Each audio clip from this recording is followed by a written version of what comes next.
Alors, les processus, nouveaux objets de gestion.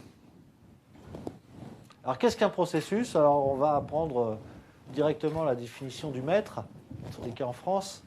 Et le maître des processus, c'est Jean-Claude Tarondeau, qui nous dit qu'un processus est un ensemble d'activités organisées en réseau. Donc, ça veut dire qu'on associe là aussi des compétences distinctes, de manière séquentielle ou parallèle, c'est-à-dire que plusieurs opérations peuvent être menées de front et d'autres vont nécessiter une suite logique. J'ai besoin que telle opération soit terminée pour aborder telle autre. Donc il y a deux logiques dans un processus, une logique parallèle, d'activités parallèles, et une logique d'activités qui se suivent.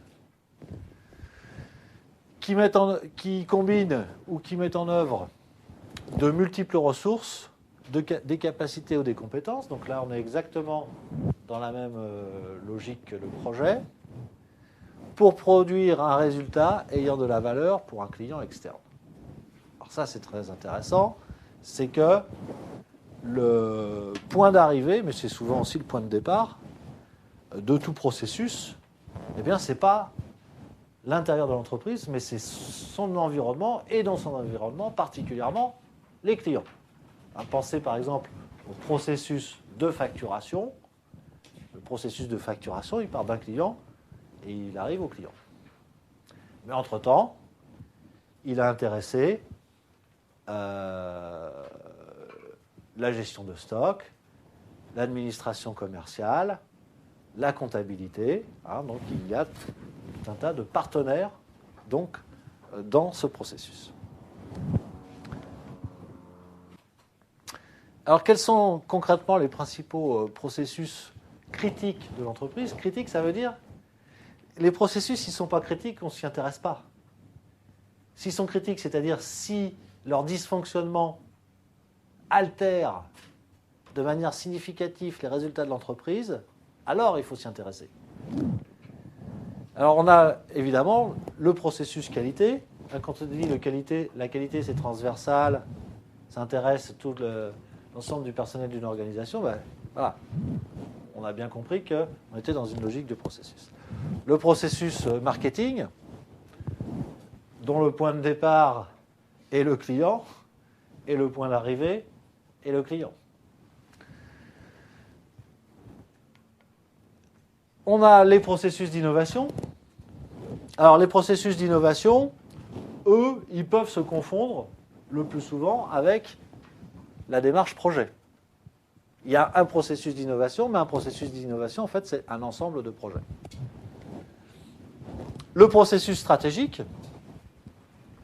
Alors, le processus stratégique que l'on étudiera évidemment d'ici la fin de l'année, c'est un processus d'abord d'analyse. On analyse les forces et les faiblesses de l'organisation, on analyse les contraintes et les opportunités de son environnement. Ensuite, on liste les différentes possibilités stratégiques, on choisit la stratégie, et puis, par la planification, par exemple, on met en œuvre la stratégie. Donc, toute cette démarche, c'est le processus stratégique. Alors, celui-là, il intéresse l'entreprise dans sa totalité. Les processus administratifs de type facturation, recrutement. Le recrutement, c'est un processus. Bref, chaque fonction génère des processus qui lui sont propres, bien que, attention, je vous ai précisé que les processus les plus intéressants, les plus critiques, sont des processus transfonctionnels, donc qui mobilisent plusieurs fonctions, mais il existe aussi des processus internes à chaque fonction. Par exemple, le processus de recrutement, on peut considérer, voilà, il est interne à la fonction gestion des ressources humaines. Même si on doit quand même avoir l'expression des besoins des services utilisateurs de la ressource humaine. On peut dire que les processus structurent l'entreprise. On peut dire aussi qu'un processus, c'est l'assemblage et la coordination de compétences différentes. Ces compétences étant des savoirs, des ressources, parce que des fois c'est aussi utiliser des technologies ou des logiciels. On verra que les logiciels comme les logiciels de CRM, Customer Relationship Management, eh bien, sont des logiciels de processus. Donc l'informatisation de l'entreprise est au cœur aussi de cette logique des processus, même si on ne peut pas confondre processus et informatisation.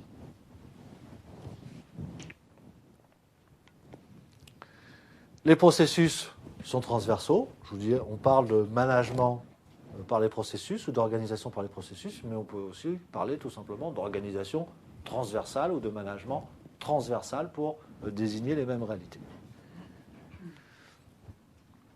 Le point de départ et d'arrivée d'un processus se situe dans l'environnement, le plus souvent les clients.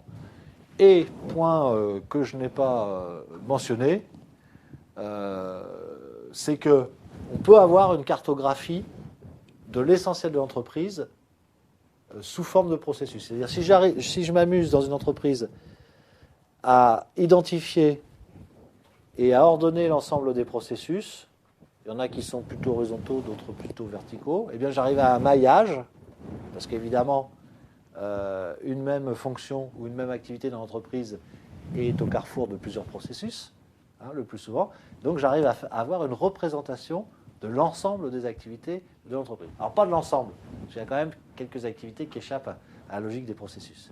Je dirais l'essentiel des processus, on peut représenter l'essentiel de l'entreprise par des processus. Voilà. Et ça va faire comme un tissu avec un maillage de processus qui vont s'entrecroiser. Et on va voir qu'il y a des points clés dans l'organisation, c'est-à-dire des endroits où la majorité des processus vont se retrouver. Ce sont donc des points critiques à surveiller, comme le lait sur le feu, parce que c'est là où tous les dangers vont porter. Donc ça peut être très intéressant d'avoir ce type de représentation de l'entreprise. Quelle est la différence entre un processus et un projet ? Ça, c'est aussi quelque chose d'extrêmement important. Le processus, c'est permanent. C'est des activités permanentes de l'entreprise. Alors que le projet, on a vu que sa caractéristique, c'est d'être éphémère, sa première caractéristique. Autrement, après, dans l'organisation, on est à peu près sur les mêmes règles. Mais le fait qu'on va avoir de l'expérience, du temps, de la répétition, ça change beaucoup de choses par rapport au coût unique du projet. Donc, l'organisation par les processus intéresse des activités stables, contrairement au projet, et répétitives, qui, lui, quand ce n'est pas répétitif, c'est donc la logique de projet, encore une fois adaptée aux activités éphémères. Alors, il y a un exemple de ça. Il y a deux consultants américains, Hammer et Champy, qui, à la fin des années 90, d'ailleurs, ont popularisé cette démarche par les processus, en définissant un nouveau concept qui s'appelle re-engineering, qui veut dire simplement la reconfiguration des processus de l'entreprise. Donc on est sur des méthodes d'optimisation de l'efficacité des entreprises. L'entreprise doit identifier ses processus critiques, ceux qui sont particulièrement partie prenante de sa réussite, et doit les reconfigurer pour les optimiser. Bon, voilà, au-delà du principe, le principe général est assez facile à comprendre. Dans le détail, c'est un peu plus difficile à mettre en place. Le re-engineering permet notamment de gagner en productivité, mais permet aussi d'avoir plus de réactivité et plus de vitesse, qui sont aujourd'hui des caractéristiques au moins aussi importantes que la productivité. Mise en place d'une organisation fondée sur les processus. Alors, on considère qu'on ne peut pas avoir une structure organisationnelle qui fonctionne sur la seule logique des processus. Autrement dit, c'est un deuxième principe organisationnel qui va se juxtaposer à une organisation de base. Certaines activités échappent à la logique des processus. Une structure intégrant les processus suppose une nouvelle organisation matricielle. Donc, c'est à peu près la seule manière de pouvoir pratiquer la chose, du type fonction-processus. Les responsables de processus activant les fonctionnels. J'ai besoin d'un fonctionnel sur telle question pour optimiser mon processus, et donc je vais chercher la bonne personne dans la bonne fonction.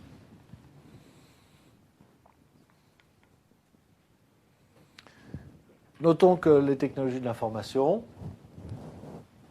sont au service effectivement des organisations par les processus, puisqu'on a créé des logiciels de gestion totale, en fait, qui sont complètement adaptés à cette logique des processus. Et je vous parlais tout à l'heure des logiciels de CRM qui partent à partir d'un appel client qui, par étapes successives, vont remonter jusqu'à l'ordre d'achat chez un fournisseur d'une matière première, destiné à fabriquer un produit qui peut être demandé par le client. Et vous avez tout ce qui suit, la gestion de stock, l'état de la trésorerie. Vous allez avoir tous les éléments de gestion qui vont être pris en compte par ce logiciel de CRM, si vous le désirez, parce qu'il y a une plus ou moins grande complexité de ces solutions. C'est aussi, par exemple, ce qui a fait le succès d'une entreprise comme Zara ou comme Benetton, le fait d'avoir un pilotage de la production à partir des ventes en magasin, donc à partir des informations en temps direct fournies par les caisses enregistreuses de milliers de franchisés qui constituent l'appareil de distribution. Et donc, automatiquement, on sait que tel jour ou même à telle heure, il y a eu 10 pulls rouges de tel modèle qui ont été vendus, et donc il faut relancer une série. On le sait en temps réel. Donc ça sert évidemment de gestion de stock. Et ça sert aussi de prévisionnel de tendance de mode, pour voir quel coloris, quelle matière, quel modèle plaise cette saison-là. Et donc ça permet d'être très très réactif, ce qui est essentiel dans ce type de métier.